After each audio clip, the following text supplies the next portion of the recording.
"The clock never lies. The time on the timesheet is the time they were able to do," said Eddie Jordan, a pretty ironic but powerful statement that would be unknown to him at the time.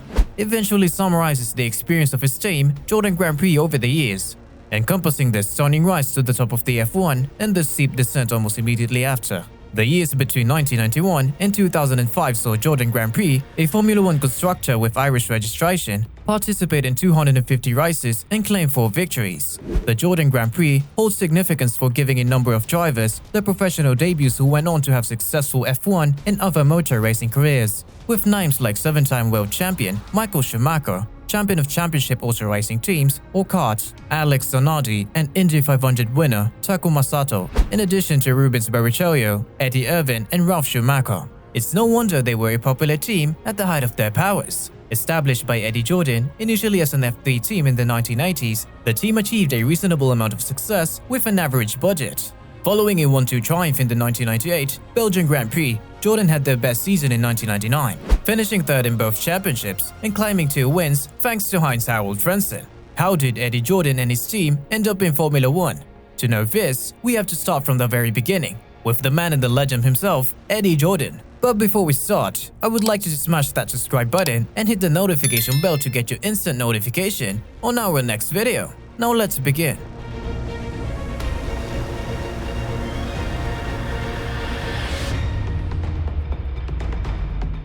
Eddie Jordan's story starts as he was born in Dublin, Ireland on the 30th of March 1948. Named Edmund Patrick Jordan, the son of Eileen and Paddy Jordan, he started his schooling at St. Anne's Preschool in Milltown and afterwards attended the St. Street Christian Brothers School for 11 years. He started working as a clerk for the Bank of Ireland at their Mullingar branch while enrolled in a 6-week accountancy course at the College of Commerce, Dublin. He spent the summer in Jersey in 1970 when there was a banking strike in Dublin, working as an accountant for an electricity firm during the day and tending bar at night. It was here and at this time that he first encountered kart racing and he got fascinated by the sport.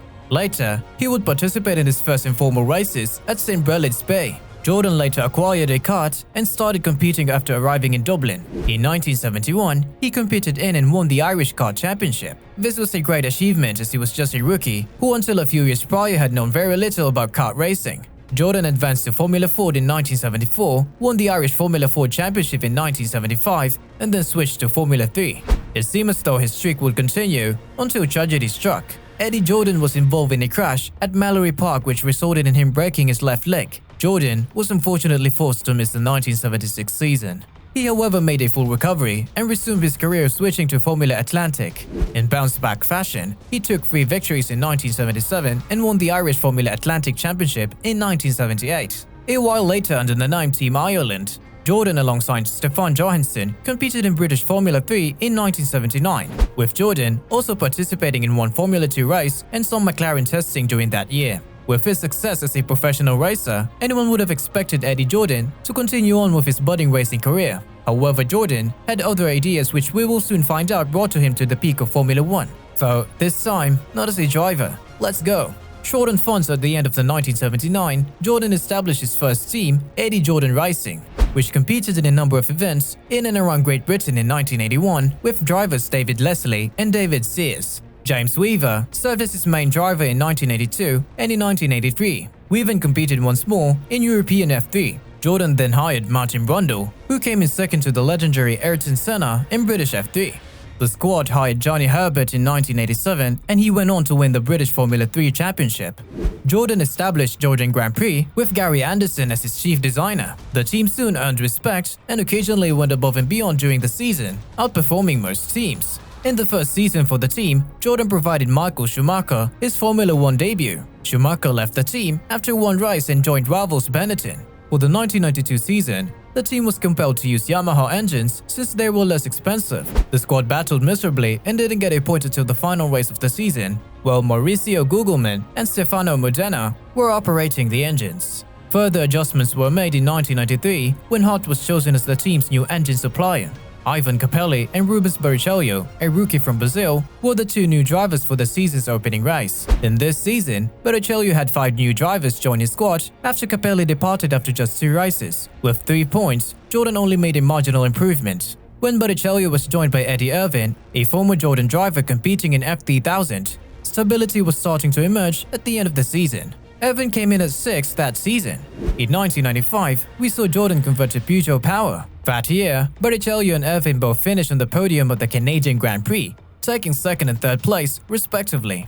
It was the high point of a strong but unspectacular year for Jordan, who stayed in the middle of the pack to place 6th in the championship. Jordan replaced Irvine, who left in 1996, to join Michael Schumacher at Ferrari with veteran Martin Brundle. The team finished 5th among constructors, despite not placing on the podium, although both drivers managed to finish in a series of 4th places. The team also began using the vivid yellow color scheme that would become the signature in 1996. The team had their best ever result in 1998 in a wet and spectacular Belgian Grand Prix, as drivers Damon Hill and Ralf Schumacher finished 1st and 2nd, respectively. The 1999 season was the peak of Jordan Grand Prix's career in Formula 1, as Heinz-Harald Frentzen established himself as a series title contender, ultimately placing 3rd, the best result ever for a Jordan driver, and winning 2 races in the process. He retired from the race while in the lead of the European Grand Prix due to electrical problems. Frentzen would have trailed the championship leader by just 1 point, with 2 races remaining had he not had this issue, which is quite unlucky. Was Jordan F1 racing success sustainable, or was it just a matter of time before the team capitulated? Would they continue progressing, or was down the only way for the team? We'll find out it was the latter, and it happened in a quiet fashion.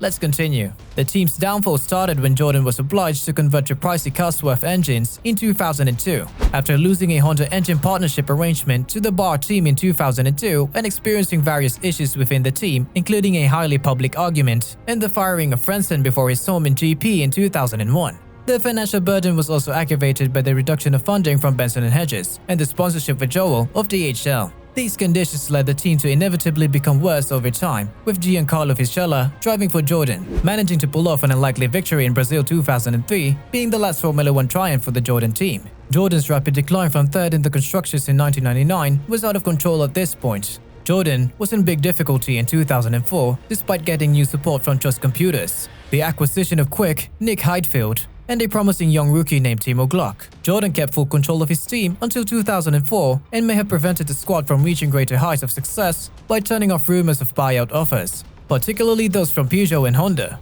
Early in 2005, the wealthy Russian-Canadian businessman Alex Schneider invested in Midland Group, which later purchased Jordan Grand Prix. For the 2006 season, the team was renamed MF1 Racing, to become Spyco F1 for 2007 and then again to become Force India for 2008. After filing for bankruptcy in 2018, Force India was liquidated and its previous assets were sold to the brand new Racing Point F1 team, which would later change its name to Aston Martin for the 2021 Formula 1 season. Jordan's former Silverstone location is now used by Aston Martin F1. Despite these up and downs, the crew has always had a reputation for being humorous and upbeat. This held true even for sponsorship in nations where tobacco sponsorship was prohibited. Benson & Hedges, a cigarette company, provided the yellow color, which they usually jokingly claimed they wore proudly. Do you think their success was purely due to luck, or was it a result of proper management from Eddie Jordan and the skill of the team? Could the team's downfall have been avoidable if Eddie Jordan had simply decided to walk away?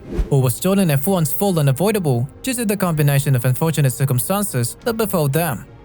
Tell me what you think in the comment section below.